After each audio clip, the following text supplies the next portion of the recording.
que tú lo ibas a saludar. Sí, tenemos a un invitado de lujo, uno de nuestros invitados que tanto queremos y que tanto nos ha colaborado. Él es el abogado javeriano, consultor y litigante, socio de la firma Alumbra Asesores y magíster de la misma universidad. Quiero que usted lo presente, Carolina, por favor, a nuestro abogado de cabecera. Así es un honor de verdad para nosotros tener la compañía de uno de los mejores abogados del país, el doctor Alberto Páez, abogado. Muy buenas tardes y bienvenido a Sonate. Muy buenas tardes a todos los oyentes y a ustedes dos en especial y a toda la mesa que hoy nos acompaña.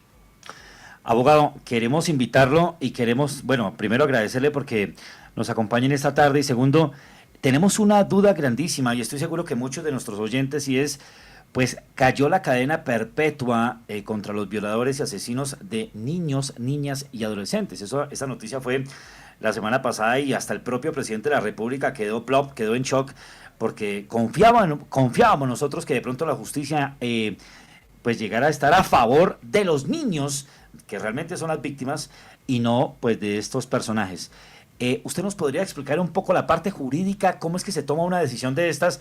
Si pues el común denominador de la gente dice, no, pues el que viola o mata a un niño, pues lo mínimo es que pague toda su vida en la cárcel. Pues digo yo, es lo mínimo. Pero, ¿qué proceso jurídico, cuáles son las leyes que de pronto defienden a estos personajes? Para que usted nos explique un poco más. Por supuesto, Jorge. Mira, lo primero para decir y dejarle claro a todos los oyentes es que desafortunadamente esta dinámica de los violadores y asesinos de niños está demostrado con esta decisión que no se soluciona con la ley ni con sentencias perfectas, ¿no? La sentencia de la Corte que tumbó la reforma constitucional que establecía la cadena perpetua de violadores y asesinos de niños es jurídicamente perfecta, pero nos deja a nosotros el sinsabor de ¿y los niños qué? Entonces, la respuesta a tu pregunta es no es desafortunadamente el derecho contemporáneo la herramienta para solucionar esta situación, porque la duda que usted me pone sobre la mesa es vital. Y entonces, ¿qué pasa con los niños si los violadores tienen unas garantías que efectivamente el Estado promueve y que no me permiten a mí entrar a poder condenarlos tal cual merecen? Esa situación que fue explicada por la Corte bajo el principio de la dignidad humana y que efectivamente el Congreso no puede entrar a sustituir ese núcleo duro de la Constitución, está bien en el papel, pero no deja ese sinsabor, esa falta de solución, ese problema humano que además genera escozor en todos nosotros. ¿Y nuestros niños qué?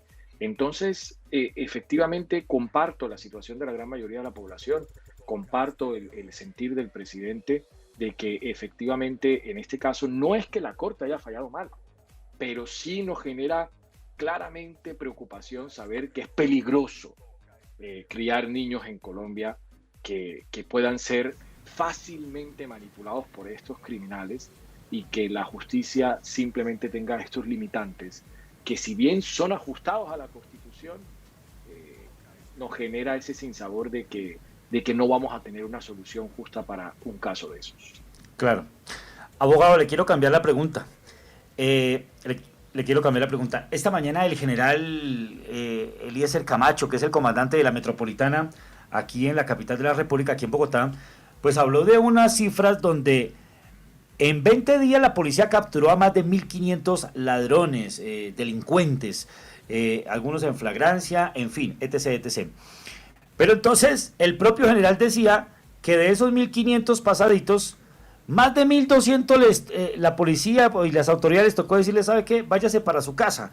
Pues por miles de situaciones. Entonces ahí es cuando los jueces, la fiscalía, pues no tienen como los argumentos necesarios.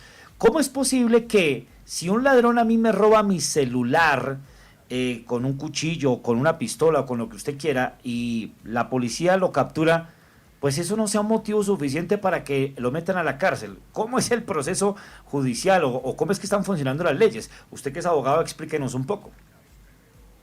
Jorge, la misma preocupación. Aquí vamos hacia el círculo vicioso de que tal cual como para seguir utilizando el ejemplo antes dicho, la Corte también dice que la situación de hacinamiento de las cárceles per se generan un estado de cosas inhumano e indigno para el preso.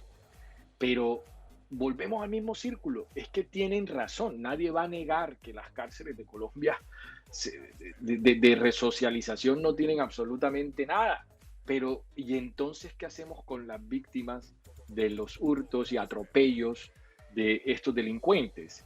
Ese punto medio, esa situación, lo único que nos sigue demostrando es que efectivamente las leyes no están dando solución a los problemas sociales reales.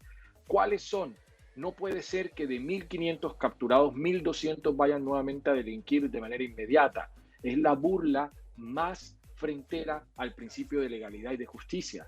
¿Qué solución nos pueden dar entonces las Cortes y los Congresos y el Congreso de la República a esta dinámica que lo que lleva es que nuestras calles estén inundadas de delincuentes, nuestra seguridad sea un elemento fundamental que hoy tenemos en las manos de unas personas que tampoco tienen las armas para entrar a capturar de manera definitiva y total a estas personas? ¿Por qué? Porque puede ser que no tengan antecedentes. ¿Por qué? Porque devolvieron el bien objeto de robo. ¿Por qué? Porque el daño no lleva el monto suficiente de cualquier causa. Entonces, está mal la ley, porque como bien lo dice usted, no puede ser que el fiscal, teniendo todas las pruebas, queriéndolo meter preso, el juez se vea obligado a soltarlo porque las leyes están hechas de esa manera.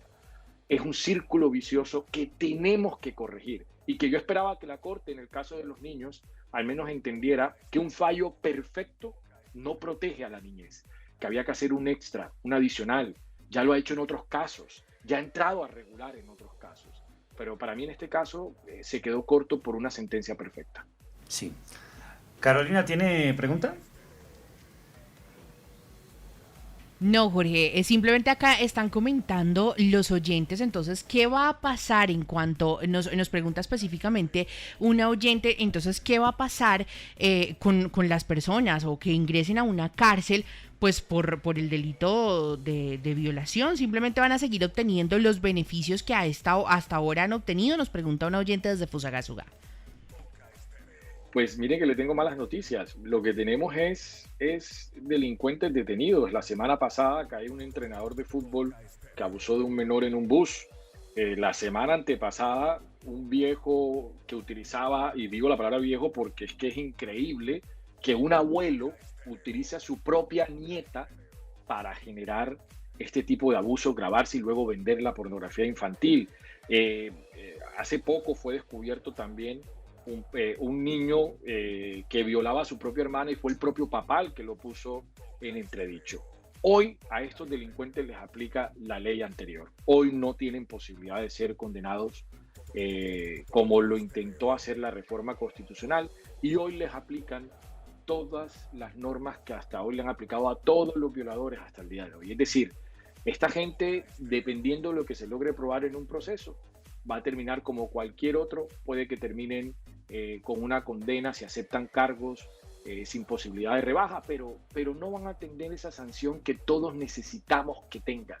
¿Cuál es la peor condena posible por maltratar a nuestros niños y niñas y adolescentes en su integridad, en su sexualidad y en su vida e integridad? Ese sería como la desafortunada noticia que tengo que decirle a nuestra audiencia. Pues sí, qué tristeza. Abogado, a estos hombres que meten a la cárcel por violación de niños, ¿cuánto máximo les están dando? Corríjame si me equivoco, 30, 35, un poco menos. ¿Cómo es la condena máxima, digámoslo así?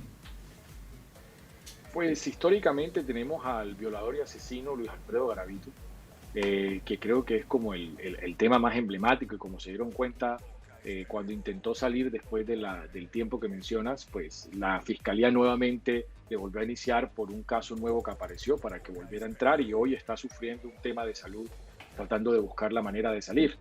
Pero sí, al final yo no entiendo la verdad, y se lo digo como padre, además, Jorge y Carolina y a toda la mesa.